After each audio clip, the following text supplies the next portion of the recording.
Hi and welcome back. Thanks for joining me. In this video, I thought I'd show you my owl needle-felted wreath that I recently made. Now I made it for a friend, so I'd best pop it in the post as soon as possible. But before I do, I thought I'd do a quick video to show it to you. In this video, I'm going to give you a quick summary of all the techniques I used to make it. But in a later video, I thought I'd do a full, sort of like a stab-along video, so you could follow me and follow the tutorial and make one of your own.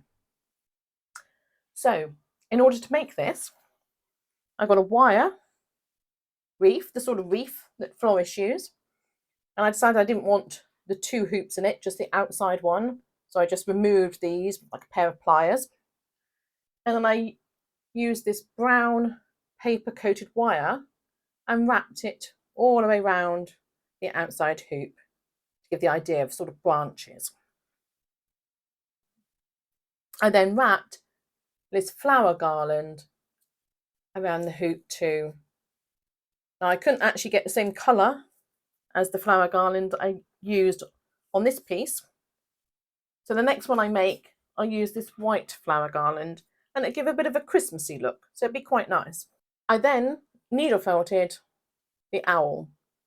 Now to anyone who's not familiar with needle felting, what you do is you get wool that comes off a sheep, so wool that hasn't yet been spun, so it's just like it is, like it's come off the sheep, the curl's been taken out of it, so it's been what's called carded, and it's been washed and treated, maybe even coloured, and then you get a needle felting needle, which is like barbs on it. I'm not sure you can see here, but there are little barbs on the needle, and then you stab the needle repeatedly into the wool. Now you do this lots of times, I have to be honest.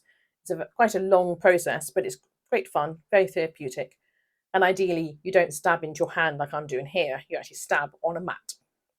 But that's needle felting, and I'll do some more in-depth needle felting tutorials as we go along.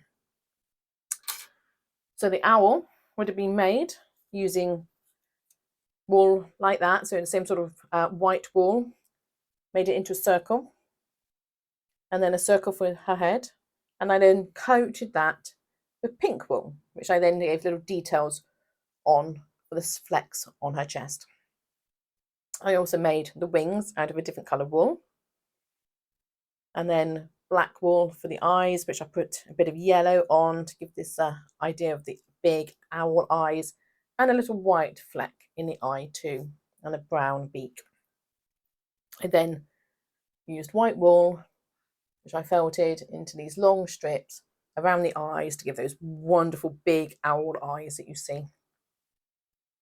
And then I decided that the owl needed somewhere to sit, so I made her a little nest to sit on.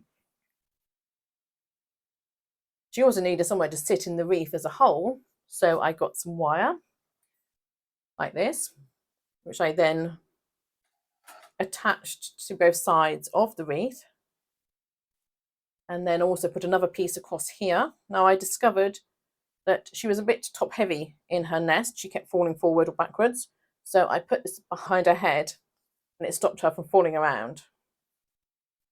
I then would have coated the wire with this brown wool, so lots of coats of this brown wool around the wire to give the idea of the branches. Again, you needle felt it into place. It's quite tricky needle felting with wire in there. You do have to be careful because it's very easy to break the needles on the wire. I then would have needle felted the flowers, so white wool with pink centres to the flowers, which I then just used glue to pop onto the branches. And you might be able to see as well, it's tricky with the camera, but there is actually some sparkle in some of the wool, like inside the flowers there's a bit of sparkle, and on her wings as well. Now this is created using Angelina fibres. You mix that, it's like a sparkly fibre, which you then mix with wool and creates this lovely sparkly effect for your wool. I then added a ribbon so she could be hung, and now she's ready to go to my friend.